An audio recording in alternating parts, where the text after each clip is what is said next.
Yes, thank you very much.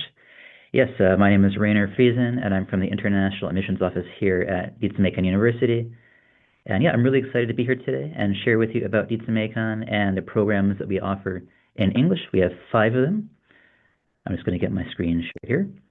And yeah, before I get into things, I just want to say very quickly that actually my first experience at Ritsumeikan University was as an international student myself.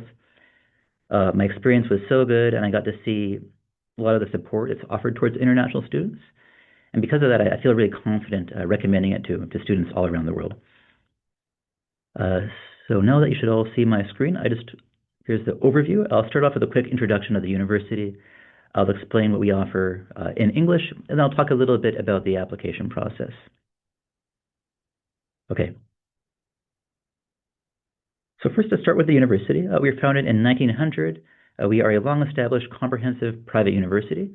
We have 17 undergraduate colleges and 22 graduate schools across a variety of disciplines. At over 38,000 students, we are now the third largest university in Japan. There's a very strong commitment to internationalization, international education at the university. And so in line with that, we have over 3,200 international students from all around the world. For kind of a sense of scale, you can see how we rank up against other universities in the country. In line with this also, we have a very large international faculty body. We rank number 2 in Japan for that, with about 152 international faculty members. We place great importance in our links with partner universities and institutions all around the world. There are over 470 of those, as you can see. And we have study abroad agreements with over 160. So depending on where you are right now, or your background, coming to study with us in Japan could already be a study abroad experience for you. But if you want, you really have the opportunity to double down on that international education and study abroad again within that. And you can see some of the partner institutions right here.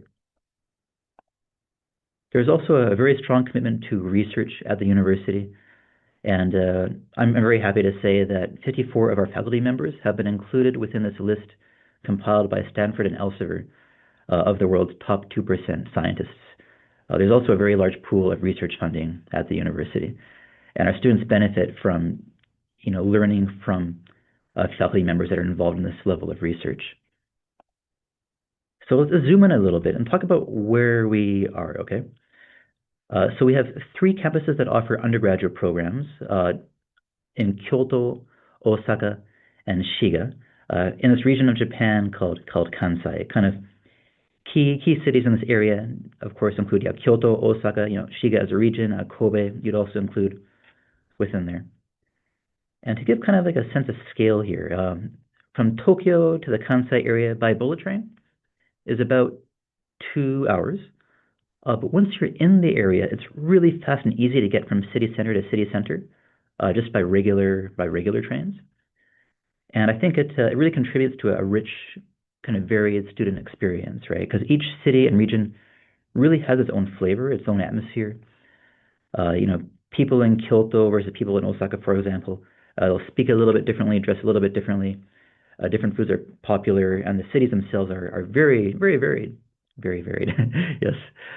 But for example, from Kyoto Station to Osaka Station, right? It's about 28 minutes. If you wanted to, say, go to Kobe, it could be another, I think, 15, maybe 20 or so minutes. And so whether you want to, go exploring on the weekends or just hop over to another city for an afternoon or an evening, it's really easy to do. And many people will even live in one city and, work and study in the other city. That's how close these are. Okay, so for our English-based programs, they are all located at our campus in Kyoto or in Osaka. So let's zoom in a little bit on those 2 regions right now, okay?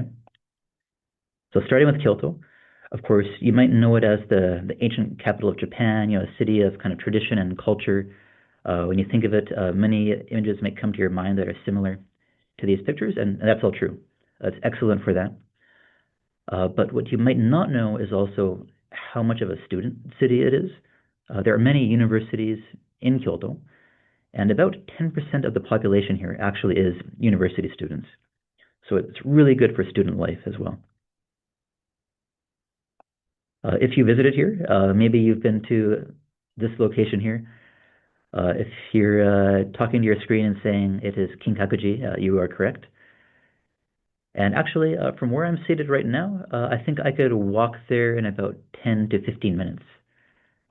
That's actually, well, here's where I am right now. This is the Kinugasa campus in Kyoto. This is the oldest of our campuses. There's about, I think, 13 World Heritage Sites within 10 kilometers of the campus here. If you look across the bottom here, you can see the college is located at the campus, and International Relations has 2 programs that are offered fully in English. As you look through our drone photography here, actually, many of the trees you see here are actually cherry blossoms, and so basically all of these up here are actually cherry blossoms. So in cherry blossom season, it's really amazing. It's a beautiful campus year-round, but especially when the cherry blossoms are out, it's very nice. Okay, so moving next door to Kyoto, we have Osaka. As I mentioned before, about 28 minutes from Kyoto Station to Osaka Station, so neighbors very close. You'll have interesting sites like Osaka Castle, that's right in the middle of the city, but also have all the benefits of a big metropolis, right? Excellent dining, shopping opportunities, career opportunities as well. And you might have clued in that there is also a Universal Studios location in Osaka. Many of our students actually get annual passes. Of course, Osaka also has its own unique culinary culture. One of the very popular dishes in Osaka is this takoyaki. Here you can see our campus in Osaka. This is the Osaka Ibaraki campus. This opened in 2015, and it is our newest campus. It's one of the most modern campuses in Japan. It's so modern, actually, that the newest section of the campus was just added in April of last year.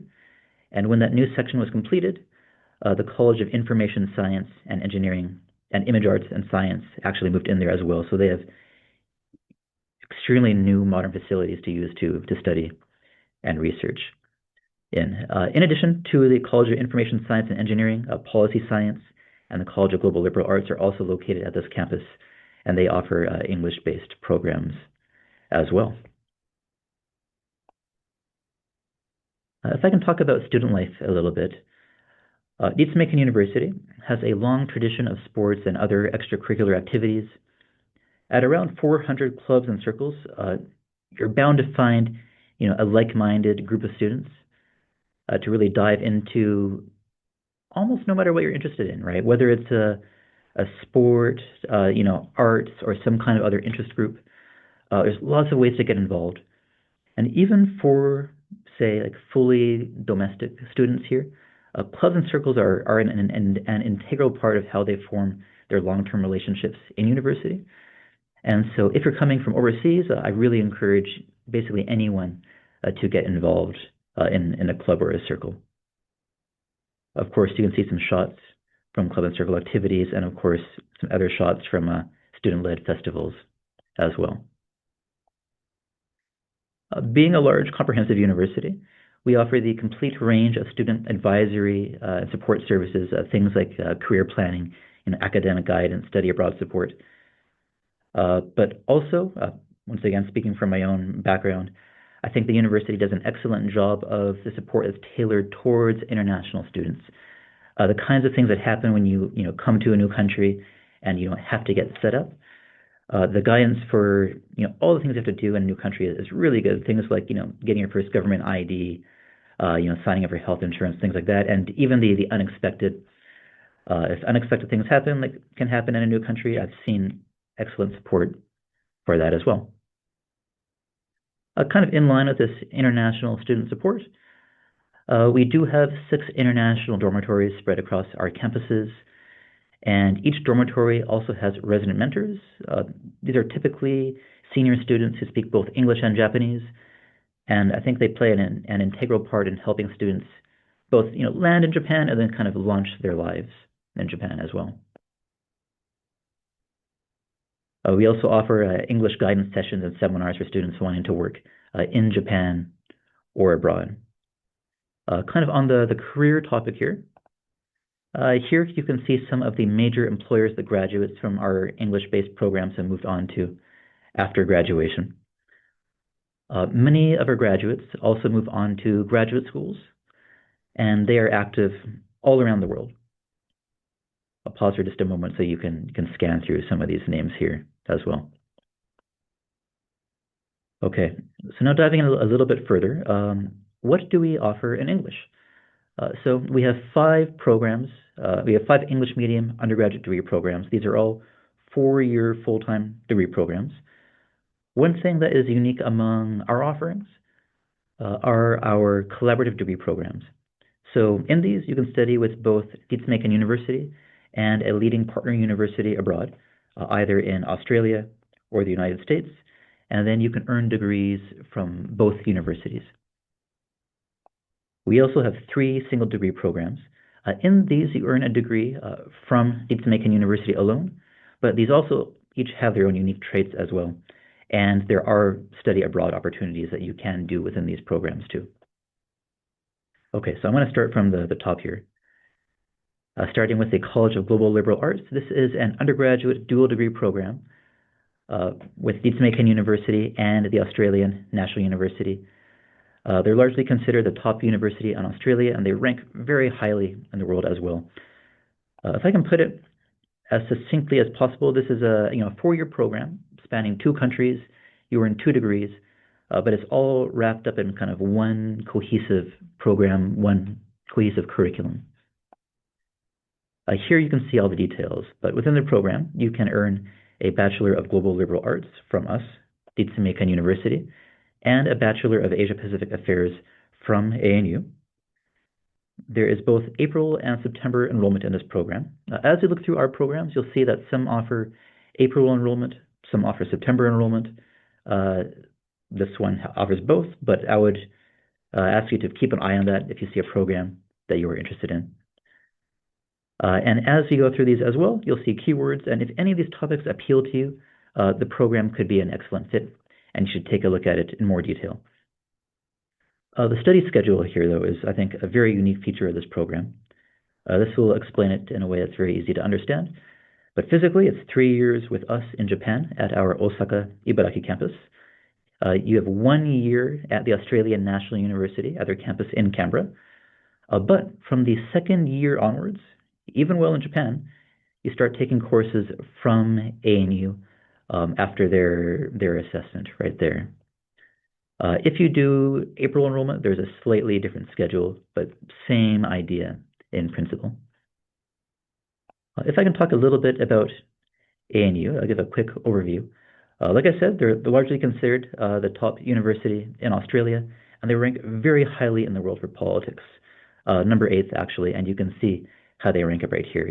Some of the universities in similar rankings are like Stanford University, and they're above Yale University, actually.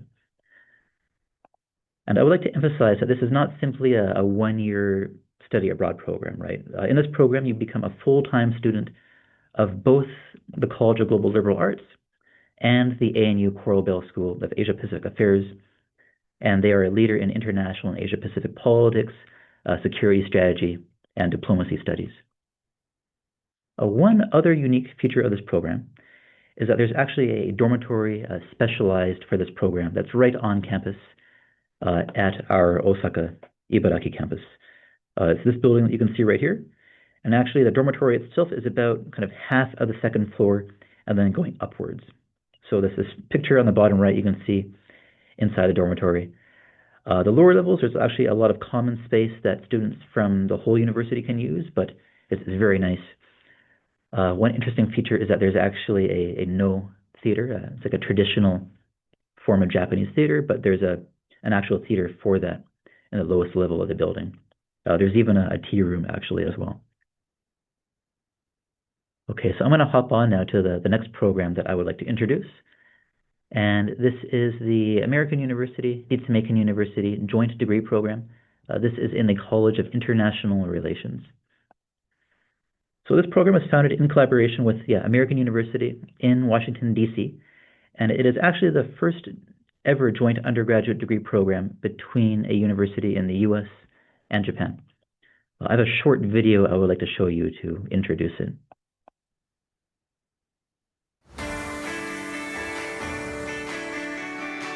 The world as seen from Japan is different to the world as seen from America. Study global international relations in Kyoto, the heart of Japanese culture, and in Washington, D.C., the soul of international politics. Not only a Western perspective, this program provides an inclusive and well-rounded approach, not limited to only a Western and Asian outlook. People who are successful in global international relations require foresight and a creative vision. 2 countries, 2 campuses. Even you can enjoy this opportunity. Ritsumeikan University Joint Degree Program.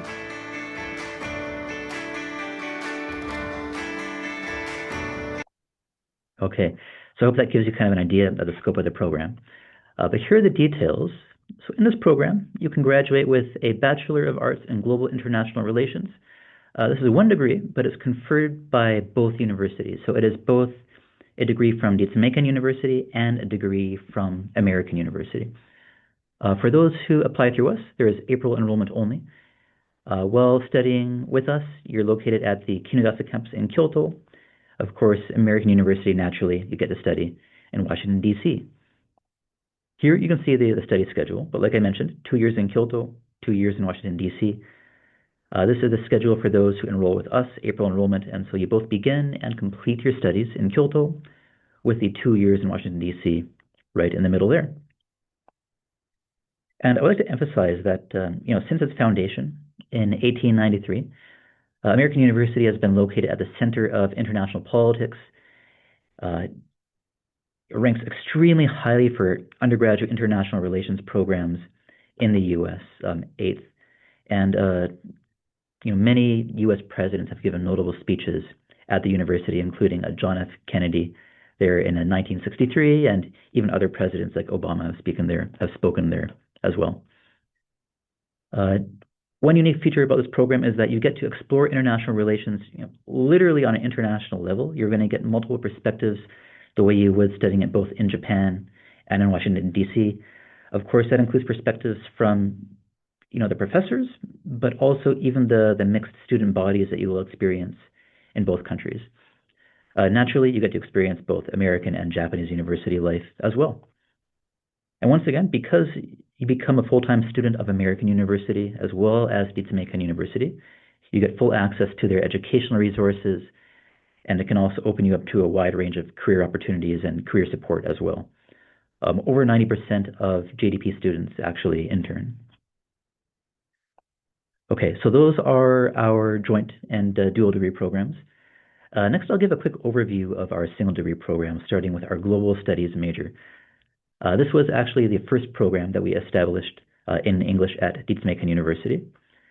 It's within the College of International Relations, and you graduate with a Bachelor of Arts in International Relations. April-September enrollment, and it's located at our Kinugasa campus in Kyoto. If you're interested in things like international law, United Nations, global media, it could be a great fit for you. There's a very diverse student body, and the faculty also come from a diverse range of backgrounds as well. Things like the UN, World Bank, and other examples as well. One unique feature in this program is what we call cross-enrollment, but if you speak really high-level Japanese, you can actually take nearly half of your classes in the Japanese side of the college as well. Next, I would like to introduce the Community and Regional Policy Studies major. This is in the College of Policy Science. You can graduate with a Bachelor of Arts in Policy Science, and this is located at our Osaka Ibaraki campus. September enrollment for this program. But if things like urban planning for sustainable cities, nature conservation, maybe international trade and finance appeal to you, this could be a great fit. You really get to study policy from a wide range of perspectives. In this program, there's a very diverse faculty body as well. Some are natural science oriented, some are social science oriented, and yes, they'll help you to analyze social problems from a variety of perspectives. There's also some really interesting on-site research projects that you can do within the program, and these can be both domestic or overseas as well. Similar to the Global Studies major, If your Japanese level is high enough, you can actually take some classes in the Japanese side of the college as well. Of course, there are also classes that you can use to, develop your language skills. Okay, so the final program that I would like to introduce is the Information Systems Science and Engineering course. This is in the College of Information Science and Engineering. You can graduate with a Bachelor of Engineering. April enrollment only for this program. And as I mentioned earlier, this moved into the newest building on our newest campus. That's the Osaka Ibaraki campus. But if you're into things like, we're interested in topics such as Internet of Things, business intelligence, AI, computer graphics, this could be an excellent fit for you. Of course, studying in this program would connect you to one of the largest information colleges in Japan, which would then connect you to a research hub that extends around the world. The study is practice-oriented, so there's a big focus on project-based learning. Right from the first year, students start, actually developing things, and I've heard of lots of interesting projects. As you get deeper into the program, you can also choose a laboratory, and these will give you an idea of some of the directions you can go with your studies within the program. Okay, so that's a quick overview of the 5 programs that we offer in English. This slide will give you the degrees awarded for each program. As I mentioned, depending on the program, the period of enrollment does vary, as does the campus location. You can see the yearly intake right here on the right. So next, I would like to talk a little bit about admissions, starting with some key admissions features. First of all, our application is done fully online. Nothing has to be submitted by post at the time of application. It's all done online. For programs that have interviews within the screening process, those interviews are done online as well. These are all, English medium undergraduate programs, fully English-based. So naturally, there's no Japanese language proficiency required for admissions, only English requirements. And we have multiple application periods. I'll talk about that in just a little bit. First, though, I'll point out that the screening process does vary by program. For all programs, we start with a document screening. The College of Global Liberal Arts is document screening only. The Global Studies major has kind of 2 patterns. Some applicants will get their final result off of the document screening alone. Some will get their final result after both a document screening and an online interview. For the joint degree program, the Community and Regional Policy Studies major, and the Information Systems Science and Engineering course, all 3 of these, there's a 2-stage process. So there's a document screening. Those that pass the document screening have an online interview, and then get their final result after that. I won't go into extensive details on all the application documents today, but you can see an overview of some of the key documents right here. And I'll point out that the application essays are actually responses to topics that we release on a yearly basis. Here you can see the application flow. We keep all of the comprehensive details in a document called the application handbook. So there you can check the requirements and the requirements for all the documents that you would need to submit. And then for the actual application, we use a platform called TAO, the admissions office. So everything can be completed through TAO when you first apply. Here you can see an overview of the English language proficiency requirements. I'll point out that JDP and ISSE offer April enrollment only, and the next possible period of enrollment would be April 2027. So these are the requirements for the first application period for April 2027 enrollment. Everything else you can see here has September 2026 enrollment. Many of you out there, though, will actually meet the English score waiver requirements, meaning if you meet the score waiver requirements, you do not need to submit scores. Those do vary across our programs, and I'll summarize right now. For full details, you can please check the application handbook. But for example, for our single degree programs, if you've done 6 years fully in English before enrollment, you can meet the requirement that way. For the College of Global Liberal Arts, there's 2 main patterns. One of them relates to both citizenship and the curriculum that you have studied in. The other one you can meet by completing a full IBDP done fully in English. But once again, for comprehensive details, you can check the application handbook. Finally, for the joint degree program, these are the requirements laid out actually by American University, but 4 years of study in U.S. regionally accredited or these other curricula with English as the only medium of instruction with no ESL, or 4 years of study in these English-speaking countries or in their educational systems. Once again, no ESL. I'll point out, quite often we get questions about academic transcripts and other requirements. I'll just point out right now that submission of standardized test scores like the SAT or ACT is optional. There are also no minimum GPA requirements or subject requirements. It's an overall assessment. Okay, so this is a very important slide right here. But here you can see an overview of our application periods. As you can see, all of our programs offer multiple application periods. You can apply to the same program multiple times or multiple programs at the same time. The next upcoming application period is this application period right here. That's actually December 3rd to January 13th, and that's for GLA, GS, and CRPS. I'll point out that JDP, ISSE are April enrollment only. Next opportunity is April 2027. But there's this very early February application period. It's essentially February a year before enrollment.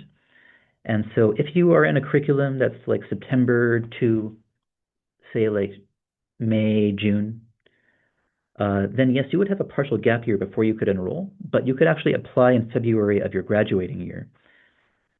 Also, this February application period is the same as the final application period for September enrollment, meaning you could apply to both April and September enrollment programs, and then decide when you want to enroll based off of your results and what you ultimately want to do. For the full specific dates, you can scan this QR code right here or find this admissions overview on our international admissions website. Okay, finally, I'll touch a little bit on tuition and scholarships. For our single degree programs, pretty straightforward. For GLA, there's the first year tuition, and then when you formally start taking courses from ANU, there's a second level right here. For JDP, this is the tuition for those who apply and enroll through us. For the 2 years at Ritsumeikan University, there's this tuition level, and then while studying at ANU, there's the other tuition level. But for these top 2 programs right here, there are some scholarship opportunities I would like to talk about. For GLA, when you physically go to Australia, everyone qualifies for this 1 million Japanese yen. For JDP, there are scholarships also specifically for the period of time when you study at American University and you pay their tuition. But for the first year, you get a 30% reduction of their tuition. And if you maintain the academic standards, then you can get it again for the second year at American University. In addition to that, there is the Ritsumeikan University Study Abroad Scholarship as well for those who meet the academic requirements. Okay, so as I wrap things up here, I would like to point out that we do lots of online events. The next upcoming online event is a roundtable talk that we will have with students in these English-based programs. This will be on December 6th. So if you're interested, I would really encourage you to sign up. Even if, say, you can't view live, if you register, we will send you the recording afterwards. But if you do view live, you will actually be able to interact with the students through the Q&A function, and you can ask them your questions directly and learn about their student experience. So I think it's a really special opportunity, and I would encourage you to sign up. Okay. So as I get onto my final slide here, I would just like to say thank you very much for your time today, everybody. If you have any questions, of course, you can always email us at this hello email address. We also do online video consultations through our Calendly right here. But I will also be hanging around in the Q&A function for a little bit.